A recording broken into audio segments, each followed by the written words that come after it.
चलिए, सो अभी हमने देखा कि इसमें जो नंबर ऑफ होल है वो 2 × 10⁻18 आएंगे, ठीक है ना।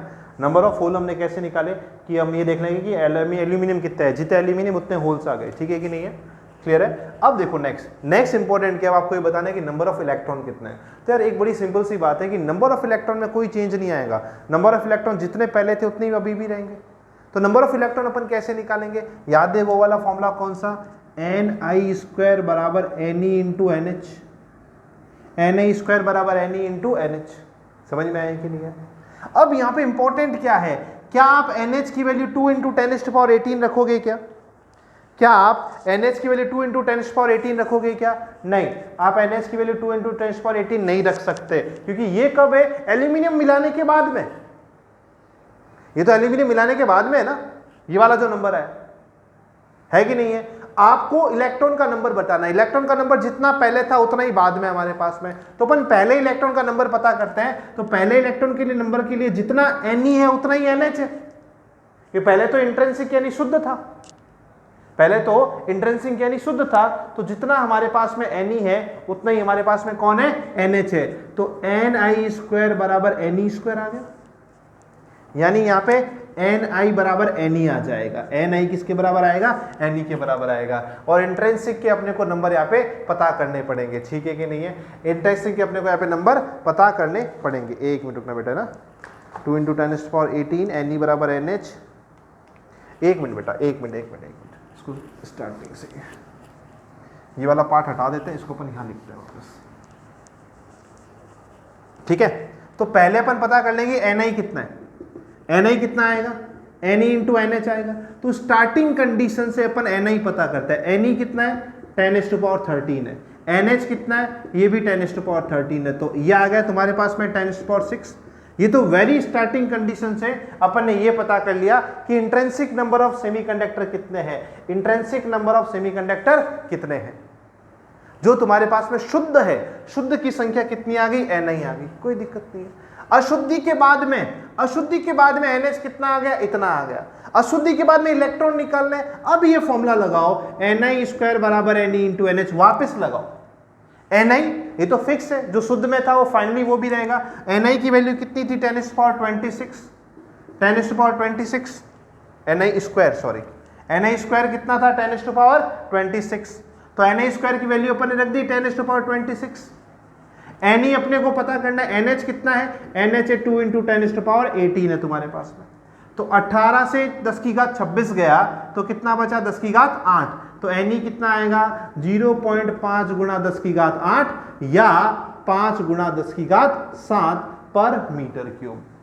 ये अच्छे क्वेश्चंस में से एक है, ये बढ़िया क्वेश्चंस में से एक है। पहला चैलेंज क्या है, एल्यूमिनियम के नंबर ppm में दिए गए हैं, इससे आप होल के नंबर निकाल लेते हो। ये जो स्टार्टिंग में इसके शुद्ध यानी इंट्रिंसिक फॉर्म में डाटा दिया गया है, इससे आप Ni की वैल्यू निकाल देते हो। फिर इस Ni का इस NH का यूज करके अंतिम स्थिति में कितने इलेक्ट्रॉन बचेंगे अपन ये निकाल के इसको दे देंगे। क्लियर है क्या? जो बच्चे लेट कनेक्ट हुए उनको समझ में नहीं आएगा, ठीक है, क्योंकि ये लास्ट क्लास से चला हुआ क्वेश्चन है। दिनेश,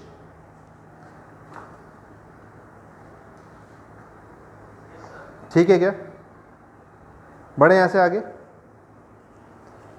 तो ये थोड़ी बेसिक चीजें थी, है ना। अपन एकदम अब फ्रेश चीज चालू करते हैं। ये मैंने आपको पढ़ाया था कि P type N type semiconductor के बेसिक्स क्या होते हैं। उन बेसिक्स के बाद में उन बेसिक्स पे आधारित कुछ छोटे छोटे अपन ने न्यूमेरिकल देखे थे, ठीक है। इन न्यूमेरिकल के बाद में अपन आते हैं पीएन जंक्शन के ऊपर। ये इंपॉर्टेंट चीज है।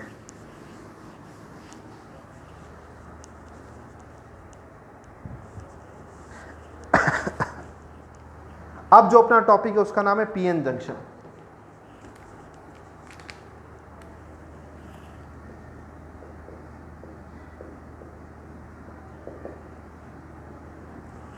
सो बेसिकली इसमें आप क्या करते हो, एक पी टाइप सेमीकंडक्टर और एक एन टाइप सेमीकंडक्टर को मिला देते हो। ये आपके पास में एक पी टाइप सेमीकंडक्टर है और ये आपके पास में एक एन टाइप सेमीकंडक्टर है, ठीक है। इनके बीच में थोड़ा सा गैप है। पी टाइप को कैसे शो करते हैं, नेगेटिव। नेगेटिव कौन है, एक्सेप्टर आयन, एल्यूमिनियम जो इलेक्ट्रॉन खा के बैठा था।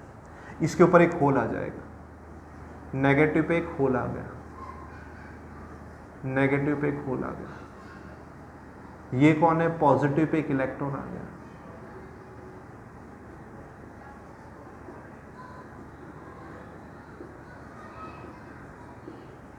इनको आप ज्वाइन करते हो। ज्वाइन करने का प्रोसेस कोई बेसिक प्रोसेस नहीं होता है ना, इसमें खाली ऐसा चिपकाने का नहीं होता है कि फेविक्विक लिया, फेविकॉल लिया, इसको जोड़ दिया, नहीं, वो काम नहीं है। आप इसको एटॉमिक लेवल पे ज्वाइन करते हो, एटॉमिक लेवल पे ज्वाइन करते हो। बहुत सारे तरीके होते हैं इसको ज्वाइन करने के। या तो आप क्या करो, इन दोनों को मेल्ट कर दो, यहाँ से मेल्ट करके चिपका दो, है ना, जो जनरली वेल्डिंग में यही होता है। वेल्डिंग में आप क्या करते हो, इतनी ज़्यादा हीट क्रिएट करते हो कि जो लोहा होता है दोनों तरफ के लोहे पिघल जाते हैं और वो मिक्सर आपस में मिक्स हो जाता है। जैसे ही ठंडा हुआ वो मिक्स हुए हुए जॉइंट बन जाता है वहाँ पे। तो आप क्या कर दो, इन दोनों को गर्म करके मेल्ट कर दो, चिपका दो एक दूसरे के ऊपर, जुड़ गए दोनों। पर ऐसा नहीं है कि फेविकॉल से जोड़ दो या टेप से जोड़ दो, चिपका के बैठ जाओ, नहीं। आपने क्या करना है, इनको एटॉमिक लेवल के ऊपर इनके अंदर बॉन्ड बन जाए इस तरीके से जोड़ना है। पहला तरीका होता है मेल्ट करके जोड़ने का।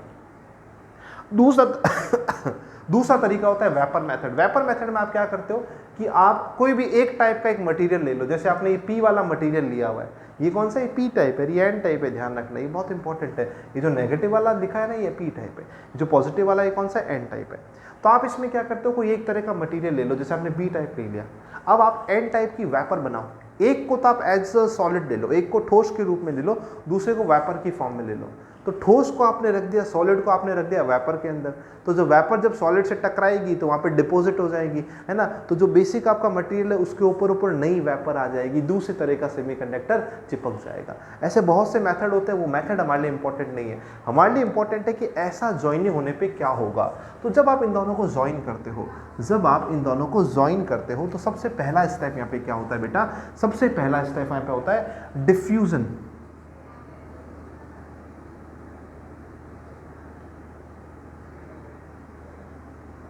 डिफ्यूजन, और जो करंट फ्लो होती है इसको अपन कहते हैं आईडी, डिफ्यूजन करंट यहाँ पे फ्लो होती है। कौन सी करंट फ्लो होती है बेटा, डिफ्यूजन करंट फ्लो होती है। डिफ्यूजन करंट कौन से कहाँ से कहाँ चलते हैं, अपन इस चीज को समझते हैं। डिफ्यूजन करंट बेसिकली चलती है सांद्रताओं में अंतर के कारण, नंबर में डिफरेंस के कारण, कॉन्सेंट्रेशन में डिफरेंस के कारण। एक बेसिक लॉ होता है, आप बायो वाले बच्चों को पता होता है कि जैसे तुम्हारे पास में एक मेम्ब्रेन है, तो मेम्ब्रेन में लिक्विड यहाँ से यहाँ जाएगा, तो इसका बेसिक फ्लो कब होता है, हाई कॉन्सेंट्रेशन से लो कॉन्सेंट्रेशन की तरफ जाता है। वैसे ही यहाँ पे होता है, उच्च घनत्व से निम्न घनत्व की ओर वस्तुएं मूव करती है। जैसे इस आईडी में क्या होता है, बेसिकली आप आई डिफ्यूजन को समझें। डिफ्यूजन के प्रोसेस में क्या होता है, in the process of diffusion चीज़ें अपनी अधिक सांद्रता वाली जगह से निम्न सांद्रता वाली जगह की ओर जाती है। तो यहाँ पे ज़्यादा कौन है, ये आपका पी टाइप मटेरियल है, ये आपका एन टाइप मटेरियल है। तो पी टाइप से इलेक्ट्रॉन भागेगा एन टाइप की तरफ, पी टाइप से इलेक्ट्रॉन भागेगा एन टाइप की तरफ, ठीक है कि नहीं है ना। पी टाइप से इलेक्ट्रॉन भागा एन टाइप की तरफ, सॉरी पी टाइप से होल भागा एन टाइप की तरफ। तो इसमें क्या होता है कि ये रहा आपका पी और ये आ रहा आपका एन। तो बेसिकली होल तो इस तरफ मूव करते हैं, होल इस तरफ मूव करते हैं, ठीक है कि नहीं।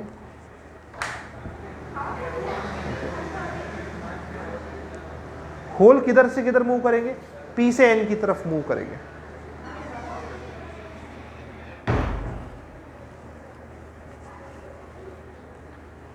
ठीक है कि नहीं है।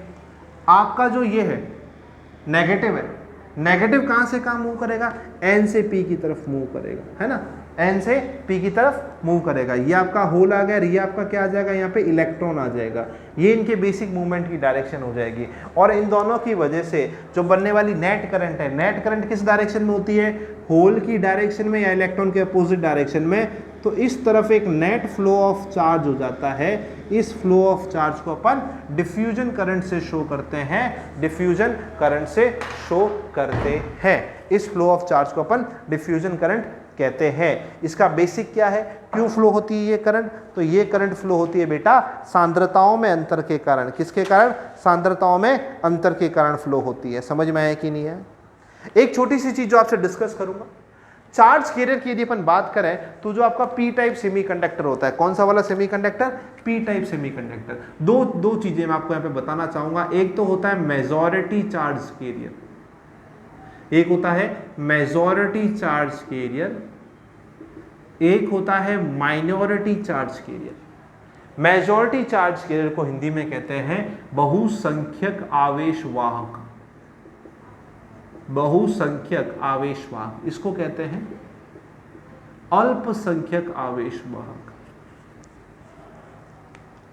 यदि मैं पी टाइप की बात करूं तो पी टाइप में जो मेजॉरिटी चार्ज कैरियर होता है वो होल होता है, और एन टाइप में कौन होता है, इलेक्ट्रॉन होता है। यदि माइनॉरिटी की बात करूं पी में, तो पी में माइनॉरिटी यानी कम संख्या में इलेक्ट्रॉन होता है, और एन में कम संख्या में कौन होता है बेटा, होल होता है। ये बेसिक सी चीजें जो अपने को पता होनी चाहिए। क्लियर है कि नहीं है? तो ये हमारे पास में एक डिफ्यूजन करंट फ्लो हुई है, इधर से इधर गई, इधर से इधर गई। अब इससे दिक्कत क्या हो गई, इससे दिक्कत ये हो गई, इससे दिक्कत क्या हो गई, अपन सेकंड स्टेप पे आते हैं। इससे दिक्कत ये हो जाती है बेटा, ध्यान से देखेंगे इस चीज को, कि जो जंक्शन है, जो जंक्शन है ये एक्सचेंज कहाँ पे होता है, ये आदान प्रदान कहाँ पे होता है, ये तस्करी कहाँ पे होती है, ये तस्करी, ये आदान प्रदान हमेशा बॉर्डर पे होता है। किस पे होता है, बॉर्डर पे होता है। तो भाई साहब ऐसा थोड़ी है कि ये इलेक्ट्रॉन, ये जो एल्यूमिनियम है, ये इसको ढो के यहाँ तक लेके आएगा, नहीं, ये होल को पास करता रहता है, आगे आगे आगे आगे आगे आगे पास करता रहता है। पास करते करते बॉर्डर पे ये जो आपका पॉजिटिव है, ये इसके इलेक्ट्रॉन से मिलके एक बॉन्ड बना लेता है। क्या बना लेता है, एक बॉन्ड बना लेता है। मतलब बॉर्डर पे क्या होता है, बॉर्डर पे बैठे जो ये आपके आयंस है, ये जो आयंस है, ये वास्तव में बॉन्ड्स बना लेते हैं। क्या बना लेते हैं, बॉन्ड बना लेते हैं। अब मैं आपसे पूछूं कि एज अ यूनिट ये आपके पास में क्या था, न्यूट्रल था। एज अ यूनिट ये आपके पास में क्या था, न्यूट्रल था। क्यों, एक नेगेटिव के साथ में होल है। बट अब एक मामला गड़बड़ हो गया। क्या मामला गड़बड़ हो गया, मामला ये गड़बड़ हो गया कि इस नेगेटिव का होल तो बॉन्ड बनाने में खत्म हो गया, इस पॉजिटिव का इलेक्ट्रॉन तो बॉन्ड बनाने में खत्म हो गया। मतलब जो कि ये पहले होल के साथ में न्यूट्रल था, अभी ये न्यूट्रल नहीं रहा। यानी इफेक्टिवली यहां पे एक नेगेटिव चार्ज की लेयर बन गई और यहां पे एक पॉजिटिव चार्ज की लेयर बन गई। ये जो चार्ज की लेयर होती है इसको अपन कहते हैं अवक्षय परत या डेप्लीशन रीजन। अवक्षय परत या डेप्लीशन रीजन में क्या होता है, आयंस इकट्ठे होते हैं। कौन इकट्ठे होते हैं, आयंस इकट्ठे होते हैं। इसमें P की तरफ कौन होता है, P की तरफ होता है नेगेटिव और N की तरफ कौन होता है, पॉजिटिव। चेक करेंगे बेटा, कोई डाउट है क्या, देखो यहां तक एक बार।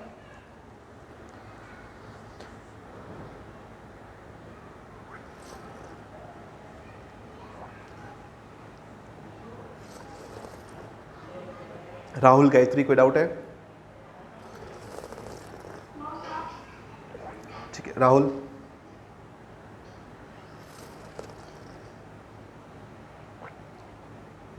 राहुल क्लियर है?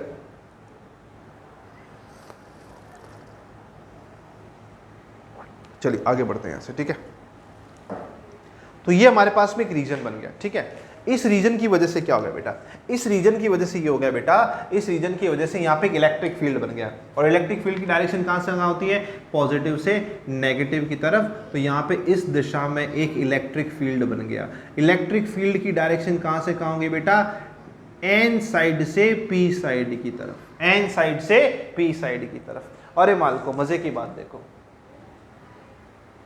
बेटा, मजे की बात देखो। मजे की बात यहाँ पे क्या है, मजे की बात यहाँ पे ये है कि ये इलेक्ट्रिक फील्ड की डायरेक्शन है। इलेक्ट्रिक फील्ड कहाँ से कहाँ होता है, हाई वोल्टेज से लो वोल्टेज की तरफ। मतलब आपका जो एन सिरा है वो हाई वोल्टेज पे है और पी सिरा आपका लो वोल्टेज पे है। यदि आप यहाँ पे वोल्टेज का ग्राफ बनाना चाहते हो, वोल्टेज का ग्राफ बनाना चाहते हो, तो पी सिरे का वोल्टेज कैसा है, नेगेटिव है। वी एन सिरे का वोल्टेज कैसा है, पॉजिटिव है। तो ये देखो ऐसा कुछ ग्राफ बनेगा। यहाँ पे ध्यान देंगे इस चीज को, ध्यान देंगे बेटा इस चीज को कि यहां तक P में तो नेगेटिव है, V में इसमें कैसा है, पॉजिटिव है। ये ऐसा वोल्टेज आ जाएगा, ये इसके वोल्टेज का कर्व बन जाता है। ध्यान रखना, N सिरा हाई वोल्टेज पे होता है, P सिरा लो वोल्टेज पे होता है। अब ये जो इलेक्ट्रिक फील्ड बन गया, ये अपना दूसरा पॉइंट था, इलेक्ट्रिक फील्ड का फॉर्मेशन। इलेक्ट्रिक फील्ड का फॉर्मेशन, और इसमें आपने क्या सीखा कि जो एन सिरा है वो आपका लो हाई वोल्टेज पे, पी सिरा लो वोल्टेज पे। तीसरी बात करते हैं कि ये जो आपका इलेक्ट्रिक फील्ड बना है एन से पी की तरफ, ये किसको अलाउ करेगा, ये किसको परमिशन देगा मूवमेंट की। तो ध्यान देखे बेटा, ध्यान से देखे बेटा, ये किसको परमिट करने का, मूव करने के लिए, ये परमिट करेगा। इलेक्ट्रिक फील्ड क्या बोलता है, इलेक्ट्रॉन को तो बोलता है मेरे उल्टी डायरेक्शन में जाओ, और पॉजिटिव चार्ज को बोलता है मेरी डायरेक्शन में जाओ। यानी ये कहता है एक पॉजिटिव चार्ज यानी होल इस तरफ जा सकता है, और एक नेगेटिव चार्ज यानी इलेक्ट्रॉन इस तरफ जा सकता है।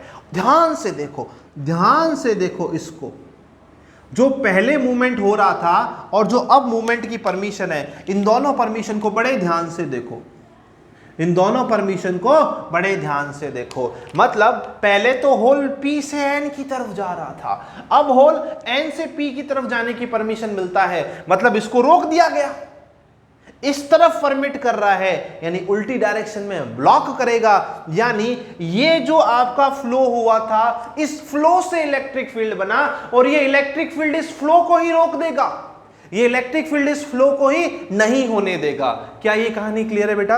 ये इलेक्ट्रिक फील्ड इस फ्लो को ही रोक देगा। So electric field blocks the diffusion current. और ये जो करंट फ्लो हो रही है ना, मैं इसके चौथे पॉइंट पे अब आऊंगा। तीसरे पॉइंट की कंटिन्यूटी में अपन चौथा पॉइंट लिखते हैं यहां पे, इलेक्ट्रिक फील्ड जो बना है डेप्लीशन रीजन का, ये जो इलेक्ट्रिक फील्ड बना है, इसकी वजह से जो ये करंट जाती है, इसको अपन ड्रिफ्ट करंट कहते हैं। ड्रिफ्ट का मतलब होता है किसी के प्रभाव में गति करना, किसी के इन्फ्लुएंस में मोशन करना। इस इलेक्ट्रिक फील्ड के इन्फ्लुएंस में जो करंट हो रही थी उसको अपन ड्रिफ्ट करंट कहते हैं। ऐसे ही लुढ़क जाना डिफ्यूजन कहलाता है, हाई से लो की तरफ आना डिफ्यूजन कहलाता है। तो एक धारा बही अपवहन धारा, एक धारा बही ड्रिफ्ट करंट, अपवाह धारा बही तुम्हारी, ठीक है कि नहीं है? क्लियर है? अब ये जो दोनों होती है ये ऑपोजिट डायरेक्शन में है, तो एक आपका इक्विलिब्रियम यानी साम्यावस्था आती है। इस इक्विलिब्रियम या साम्यावस्था के अंदर आई डिफ्यूजन बराबर आई ड्रिफ्ट हो जाता है मालिकों, और आपकी नेट करंट कितनी हो जाती है? 0 हो जाती है। लेंज लॉ पढ़ा था ना, लेंज लॉ यहां पे लग रहा है एक हिसाब से देखो तो कैसे भाई, ये फ्लो हुआ, इस फ्लो से आयंस बने, डेप्लीशन रीजन बना, डेप्लीशन रीजन से ये इलेक्ट्रिक फील्ड बना, और इलेक्ट्रिक फील्ड इस फ्लो को ही रोक रहा है। मतलब इलेक्ट्रिक फील्ड उन्हीं कारणों का विरोध कर रहा है जिसकी वजह से उत्पन्न हुआ था। समझ में आया? क्लियर है? पक्का? और फाइनली ये जो फ्लो हुआ था, ये फ्लो क्या हो जाता है? रुक जाता है। हाँ भाई, क्या हिसाब किताब? क्लियर है?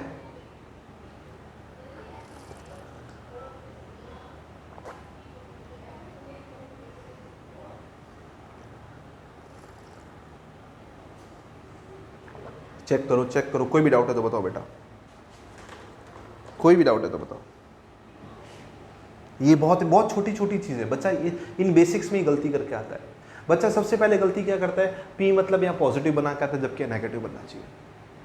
बच्चा दूसरी गलती क्या करके आता है? उसको लगता है पी वाला सिरा हाई वोल्टेज पे होता है जबकि पी वाला सिरा लो वोल्टेज पे होता है, एन वाला सिरा हाई वोल्टेज पे होता है। ठीक है कि नहीं?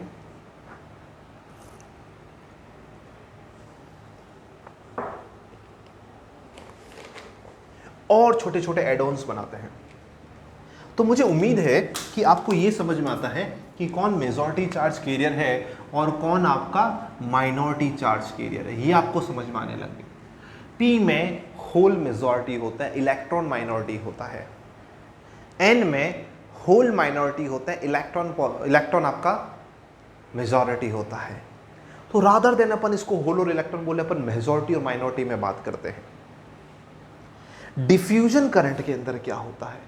डिफ्यूजन करंट के अंदर पी से निकलने वाला मटेरियल कौन है? होल। तो ये कौन होता है? पी के अंदर मेजॉरिटी का चार्ज कैरियर होता है। एन से निकलने वाला मटेरियल कौन है? इलेक्ट्रॉन। ये भी एन का क्या है? मेजॉरिटी चार्ज कैरियर है। मतलब आपका ये जो करंट है डिफ्यूजन वाला, ये किसकी वजह से फ्लो हो रहा है बेटा? मेजॉरिटी चार्ज कैरियर की वजह से फ्लो हो रहा है, बहुसंख्यक आवेश वाहकों की वजह से फ्लो हो रहा है। फिर जो इलेक्ट्रिक फील्ड बना है, जो डेप्लीशन रीजन बनी है, जो अवक्षय परत बनी है, ये एन से तो होल को निकालती है यानी माइनॉरिटी को निकाला, पी से भी होल को पी से इलेक्ट्रॉन को निकाला यानी माइनॉरिटी को निकाला। यानी ये किसको सपोर्ट करते हैं? ये आपके सपोर्ट करते हैं माइनॉरिटी चार्ज कैरियर को अल्पसंख्यक आवेश वाहकों को ये सपोर्ट करते हैं, ये माइनॉरिटी चार्ज कैरियर्स को सपोर्ट करते हैं। ये मेजॉरिटी को सपोर्ट करता था, ये माइनॉरिटी को सपोर्ट करता है। माइनॉरिटी तो बहुत कम होते हैं नंबर में, सिखाया था फिगर ध्यान रखना, यदि ये 10,000 है तो ये 1 होगा। क्लियर है कि नहीं है? बट जैसे जैसे ये इनके नंबर बढ़ेंगे वैसे वैसे इलेक्ट्रिक फील्ड बढ़ेगा, इनके नंबर भी बढ़ते रहेंगे, फाइनली दोनों बैलेंस हो जाएंगे। पर कभी भी सर्किट में यदि करंट काम आने वाली है तो किसकी वजह से काम आएगी? मेजॉरिटी चार्ज कैरियर की वजह से बनने वाली करंट काम आएगी। माइनॉरिटी वाली करंट बहुत कम होती है, बहुत कम होती है। मतलब यदि ये 10,000 एम्पियर है तो ये 1 एम्पियर है, ये 1 एम्पियर है तो ये 10⁻³ एम्पियर है, ये 10⁻³ एम्पियर है तो 10⁻⁻6 एम्पियर है। मतलब क्या? ये 10⁻³ यानी यदि ये मिली एम्पियर में है तो ये माइक्रो एम्पियर में होगी, बहुत कम होती है। चले आगे, समझ में आया कि नहीं है? तो ये फाइनली इक्विलिब्रियम बैठता है। इस इक्विलिब्रियम में आपको क्या मिलता है? इस इक्विलिब्रियम में आपको एक ब्लॉकेज मिलेगा। इस इक्विलिब्रियम में आपको क्या मिलेगा? एक ब्लॉकेज मिलेगा। अपन इस चीज को चेक करते हैं, है ना। ये इक्विलिब्रियम वाली चीज को मैं यहाँ पर रिपीट करता हूँ वापस। क्या होता है इस इक्विलिब्रियम के अंदर बेटा? इस इक्विलिब्रियम में आपको एक ब्लॉकेज मिल रहा है। क्या मिल रहा है लाले? आपको एक ब्लॉकेज मिल रहा है कि यदि ये आपका पी टाइप सेमीकंडक्टर है और ये आपका एन टाइप सेमीकंडक्टर को आपने चिपका दिया तो फाइनली यहाँ पे आपको इस डायरेक्शन में एक इलेक्ट्रिक फील्ड मिल रहा है, यहाँ पे एक डेप्लीशन रीजन मिल रहा है, यहाँ पे डेप्लीशन रीजन मिल रहा है। और अभी थोड़ी देर पहले बताया था कि हमारे लिए करंट कौन सी इंपॉर्टेंट है? मेजॉरिटी वाली करंट इंपॉर्टेंट है।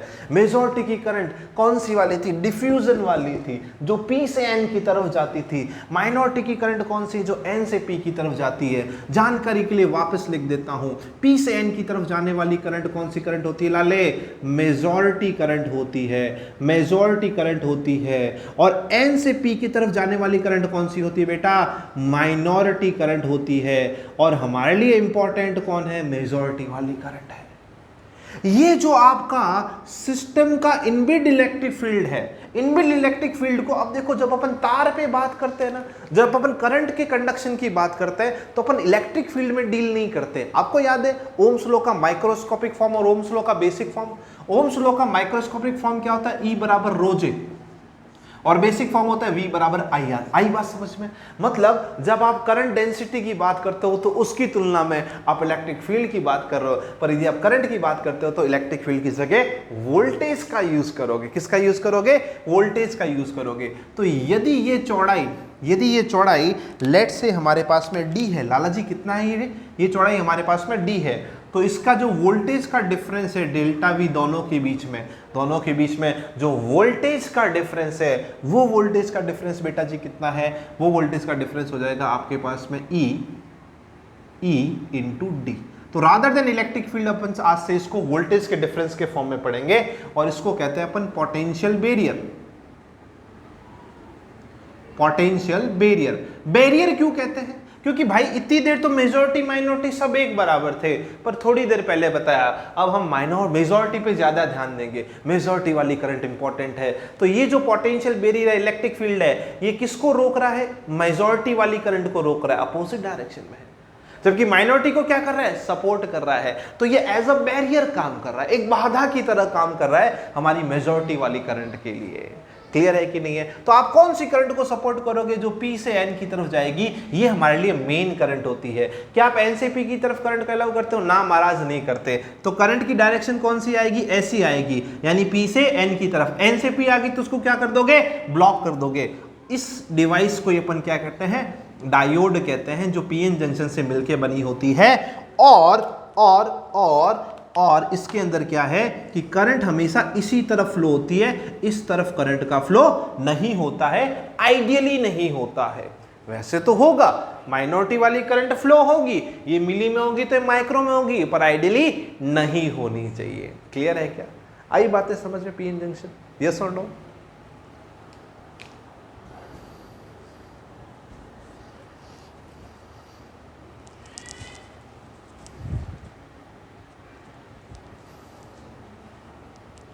चलिए आगे बढ़ते अपन यहाँ से, ठीक है? बड़ा चीज आइए और आगे बढ़ते अपन यहाँ से। पीएन जंक्शन के बारे में बहुत बेसिक अपने को डिस्कशन करना है यहाँ पे।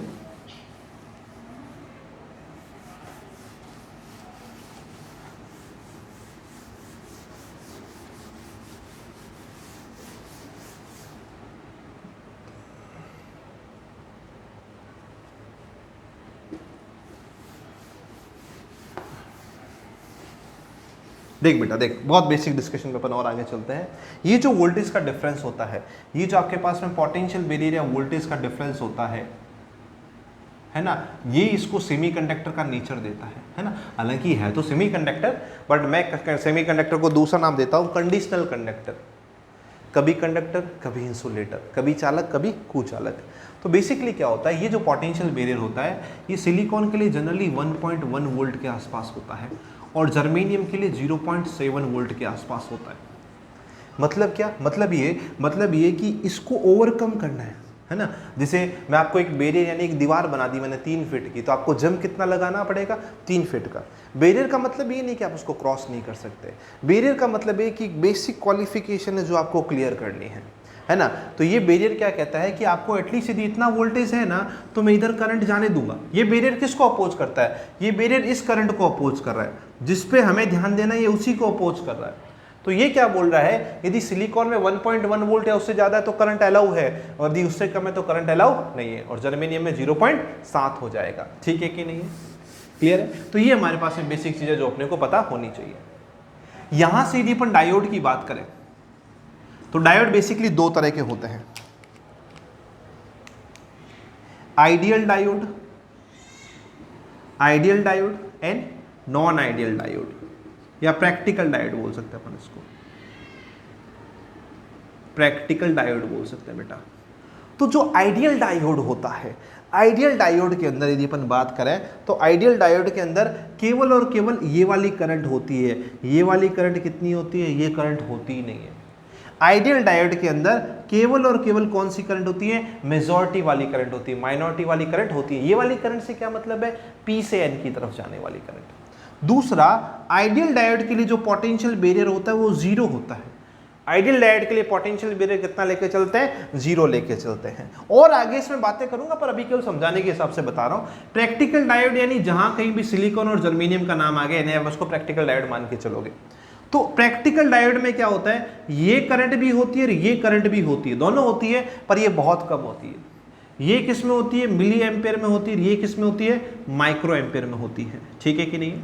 और इसका जो डेल्टा वी है वो 1.1 या 0.7 वोल्ट होता है, डिपेंडिंग अपॉन कि सिलिकॉन का नाम लिया है कि जर्मेनियम का नाम लिया है ना। इसके बाद में अपन रेजिस्टेंसेस की बात करेंगे और भी बातें करेंगे। कोई भी डाउट है तो आप अभी तक पूछ सकते हैं, चेक करें बेटा।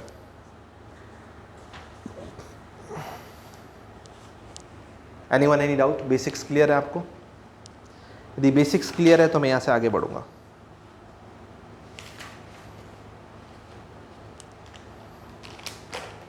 चलो आगे बढ़ते हैं अपन यहां से, ठीक है। अब अपन ने डायोड एज अ डिवाइस समझ लिया, डायोड को अपन ने खोल के देख लिया कि डायोड के अंदर होता क्या। अब हम डिस्कशन करेंगे कि अब डायोड एज अ डिवाइस समझ में आ गया अपने को पता है कि ये टीवी बनी कैसे है, ये फोन बना कैसे है, पर इसका यूज कैसे करेंगे मेनली। अब जब कोई आप नॉर्मल आदमी के हाथ में फोन देते हो तो फोन खोल, हर आदमी खोल के थोड़ी चेक करता है फोन कैसा कैसा, वो यूज करता है, उसके लिए यूज इंपॉर्टेंट है। बनाने वाले के लिए बना कैसे ये इंपॉर्टेंट है, काम कैसे करता है ये इंपॉर्टेंट है। हमारे लिए डायोड को दोनों तरीकों से देखना है। एक तो हमने उसके बेसिक्स को समझे कि ये काम कैसे करता है। अब अपन समझे, बेसिक्स हो गए, बेसिक नेचर देख लिया। क्या है बेसिक नेचर, कि इस डायरेक्शन में करंट को अलाउ करेगा एक पर्टिकुलर वोल्टेज के बाद में, उससे पहले करंट अलाउ नहीं करेगा। इस डायरेक्शन में सर बहुत कम करंट फ्लो होगी, आइडियली तो आप इसको 0 मान सकते हो, है ना। प्रैक्टिकली थोड़ी थोड़ी फ्लो होती रहेगी, ठीक है। आइए आगे बढ़ते हैं अपन यहाँ से।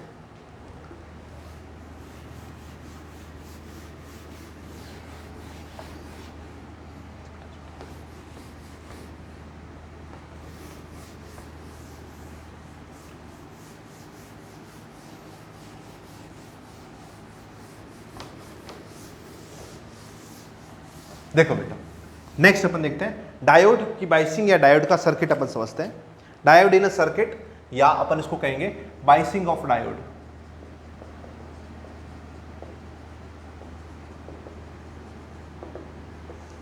बाइसिंग ऑफ डायोड का मतलब क्या है, मतलब आप डायोड से बैटरी कनेक्ट कर दो,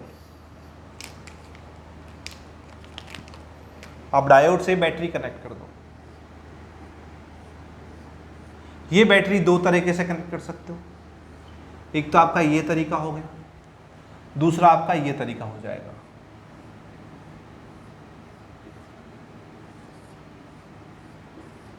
दूसरा आपका ये तरीका हो जाएगा। फर्क क्या है दोनों तरीकों में? भाई ये तुम्हारा P वाला साइड है, ये तुम्हारा N वाला साइड है, ठीक है, ये तुम्हारा P वाला साइड है, दूसरा तुम्हारा N वाला साइड है, ठीक है। अब यदि P पे पॉजिटिव कनेक्टेड है तो ये एक मेथड हो गया, और P पे नेगेटिव कनेक्टेड ये दूसरा मेथड हो गया। तो जब भी कभी P पे हाई वोल्टेज होता है, P पे क्या होता है बेटा, हाई वोल्टेज, और N पे लो वोल्टेज होता है, इसको अपन कहते हैं फॉरवर्ड बायस, इसको हम नाम देते हैं फॉरवर्ड बायस।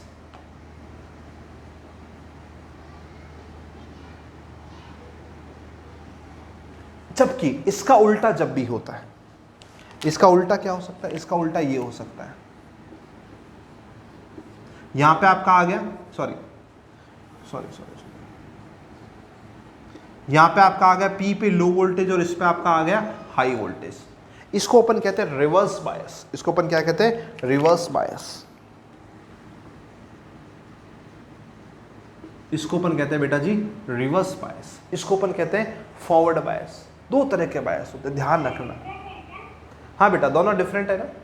देखो आपने P पे पॉजिटिव लगा रखा है, बड़ा वाला सिरा P पे लगा रखा है, यहाँ पे आपने P पे छोटा वाला सिरा लगा रखा है, यानी ये जो सिरा होता है ना बैटरी का, बड़े वाले सिरे को हाई वोल्टेज कहते हैं, छोटे वाले सिरे को लो वोल्टेज कहते हैं। एक बार आपने P पे हाई वोल्टेज कनेक्ट कर रखा है, P पे हाई वोल्टेज कनेक्ट कर रखा है, एक बार आपने P पे लो वोल्टेज कनेक्ट कर रखा है, P पे लो वोल्टेज कनेक्ट कर रखा है, ठीक है कि नहीं, क्लियर है। जैसे छोटा छोटा एग्जांपल देखें अपन, बताइए मुझे ये कैसा बायस है जो मैं फोटो बनाने जा रहा हूं, ये कैसा बायस है, 4 वोल्ट एंड 3 वोल्ट, ये कैसा बायस है, फॉरवर्ड है कि रिवर्स है, फॉरवर्ड है, ठीक है, क्लियर है। अच्छा ठीक है, 2 वोल्ट, ये कैसा बायस है,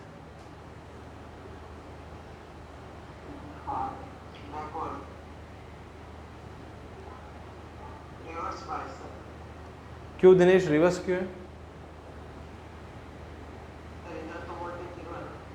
तो हाई और लो देखना होता है, ये हाई और ये लो है, ठीक है, ये अभी भी हाई और ये लो है। अच्छा यहाँ पे -2 वोल्ट होता तो ये 0 वोल्ट है, ये तुम्हारा -2 वोल्ट है, तो 0 बड़ा होता है तो ये रिवर्स बायस हो जाता। यहाँ पे -5 वोल्ट और यहाँ पे -7 वोल्ट, ये कौन सा बायस है, रिवर्स बायस है कि फॉरवर्ड बायस है, क्या समझ में आया ना। बच्चा सबसे बड़ी गलती क्या करता है, बच्चा इसको लेता है नेगेटिव और पॉजिटिव पढ़ लेता है। नेगेटिव पॉजिटिव इंपॉर्टेंट नहीं है, इंपॉर्टेंट ये है कि हाई कौन है और लो कौन है। हाई नेगेटिव में भी हो सकता है भाई, -5 और -7 बड़ा कौन, -5 is greater, so this is forward bias. आई कहानी समझ में, ठीक है। चलो आगे चलते हैं अपन यहाँ से। तो ये फॉरवर्ड और रिवर्स बायस के बेसिक नेचर है, अपने को पता होना चाहिए। इसको ग्राउंड कहते हैं, ये 0 वोल्ट का होता है। आइए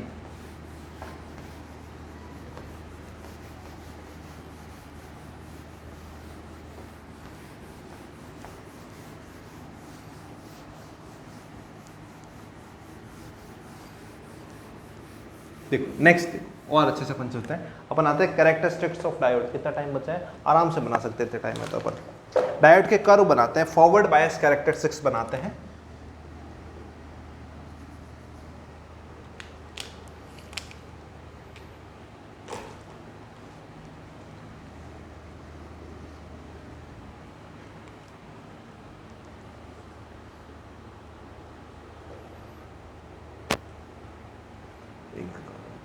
एक मिनट,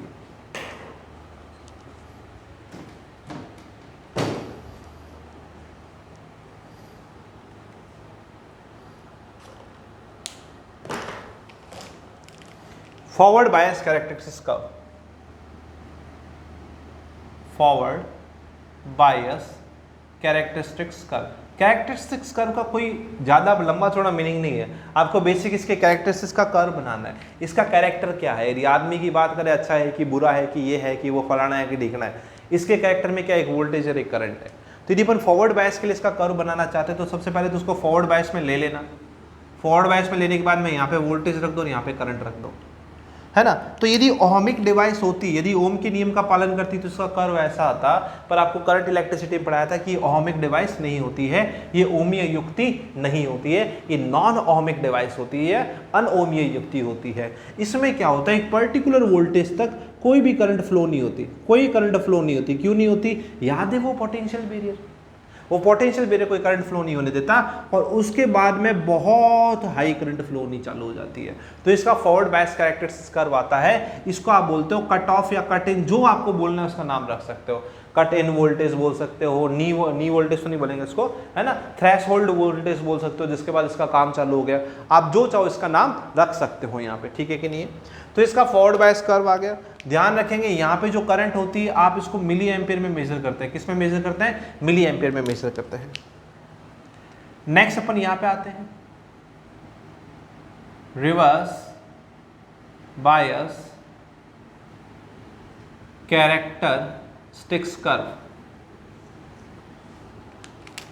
इसमें क्या है, सिमिलर कहानी, बट बेटा रिवर्स बायस में क्या होता है, एक तो आप बैटरी उल्टी कर देते हो, याद है कि नहीं याद है, लो को हाई और हाई को लो बनाते हो, करंट भी उल्टी फ्लो होती है। फॉरवर्ड बायस में तो ऐसी करंट फ्लो होगी, भाई करंट तो हमेशा पॉजिटिव से नेगेटिव जाती है बैटरी के हिसाब से, है कि नहीं है। तो जब तुमने फॉरवर्ड बायस लगाया था तो फॉरवर्ड बायस में ये देखो बेटा ऐसी करंट फ्लो होगी कि नहीं होगी।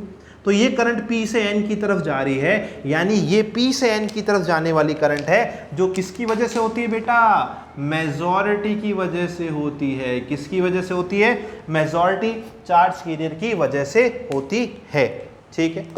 चलो आगे बढ़ते हैं अपन यहाँ से। अब ये ध्यान रखना कि ये आपकी मेजॉरिटी चार्ज कैरियर की वजह से बहने वाली करंट है और इसकी डायरेक्शन ऐसी है। अब यदि आप इसको दूसरे वे में देखो, आप इसमें क्या कर दो, उल्टा कर दो इसको, ठीक है। आपने क्या कर दिया,